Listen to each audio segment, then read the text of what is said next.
My name is Parvez Alam from bro N C legal study centre. So आज का topic है section 16 of transfer of property act. So before starting this section, please make sure to subscribe and like it because I really dedicate a lot for this. So please make sure to subscribe it. Coming to the section, transfer to take effect on failure of prior interest. So हमें ये समझना है कि ना ये जो section 16 है और सेक्शन 15 दोनों ऑलमोस्ट सिमिलर हैं, लेकिन थोड़ा डिफरेंस है। सेक्शन 16 में ये बोल रहा है कि where by reason of any of the rules contained in section 13 and 14 an interest created for the benefit of a person or of a class of persons fails in regard to such person or the whole of such class, any interest created in the same transaction and intended to take effect after or upon failure of such prior interest also fails. So यहाँ पर जो बोला गया है वो है कि अगर कोई पर्सन या क्लास ऑफ पर्सन्स का इंटरेस्ट फेल होता है due to the rules content in section 13 and 14, section 13 और 14 के जो रूल्स है उसके कारण कोई पर्सन या कोई क्लास ऑफ पर्सन्स का इंटरेस्ट फेल होता है। सो इस प्रायर इंटरेस्ट फेल होने के कारण अगर उस सेम ट्रांजेक्शन में कोई न्यू इंटरेस्ट आता है या जो इंटरेस्ट क्रिएट हुआ था वो फेल हो जाएगा। सो यहाँ पर दो पॉइंट्स है। The first point is transfer when prior interest void. So जब एक वैलिड ट्रांसफ़र होता है उसमें अगर किसी वैलिड ट्रांसफ़र में अगर प्रायर इंटरेस्ट ही फेल हो जाता है देन जो सब्सिक्वेंट या उसके बाद जो भी इंटरेस्ट आएगा वो भी वॉइड हो जाएगा, क्योंकि इंग्लिश लॉ में एक रूल है that is a limitation following upon a limitation is void for remoteness is itself void. So इसका ये मतलब होता है कि अगर प्रायर इंटरेस्ट है अगर वही वॉइड है देन जो सब्सिक्वेंट इंटरेस्ट है उसके बाद जो भी आएगा वो डेफिनेटली वो भी वॉइड हो जाएगा। Now coming to the next point, prior interest void only due to section 13 और 14।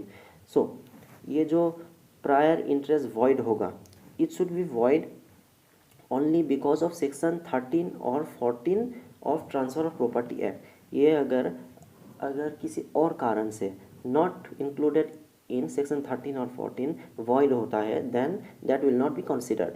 So this section becomes applicable only when the prior interest is void only due to rules contained either in section 13 or 14 and not otherwise.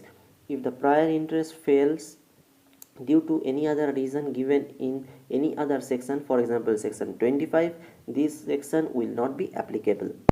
इसका एक famous case law है Girish Dutt versus दातादीन। यहाँ पर जो ए है means जो transferor है जिसको हम ए बोल रहे हैं, इसने क्या किया था कि उसने अपना प्रॉपर्टी गिफ्ट किया था अपना नेफ्यूज़ डॉटर को, बी को, नेफ्यूज़ डॉटर, और नेफ्यूज़ डॉटर को लाइफ इंटरेस्ट दिया था और उस नेफ्यूज़ डॉटर का जो मेल डिसेंडेंट होता फ्यूचर में उसको एब्सोल्यूट ओनर बना दिया।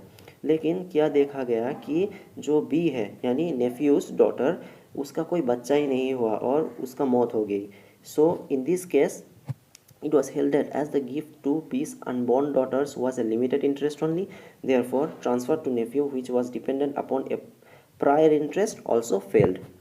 So there is a little difference between section 15 and section 16. section 15 में ये बोला गया है अगर कोई ट्रांसफरर किसी ट्रांसफरी यानी कोई पर्सन या कोई क्लास ऑफ पर्सन को अपना प्रॉपर्टी ट्रांसफ़र करने के बाद अगर ऐसा होता है कि उस ट्रांसफरी या ग्रुप ऑफ पर्सन्स या क्लास ऑफ पर्सन्स में कुछ लोगों का इंटरेस्ट फेल होता है due to section 13 and 14, then बस उन लोगों को ही, जिन लोगों का इंटरेस्ट फेल हुआ है उन लोगों को ही वो प्रॉपर्टी एंजॉय करने के लिए नहीं मिलेगा, बाकी सब उस प्रॉपर्टी को एंजॉय कर पाएगा।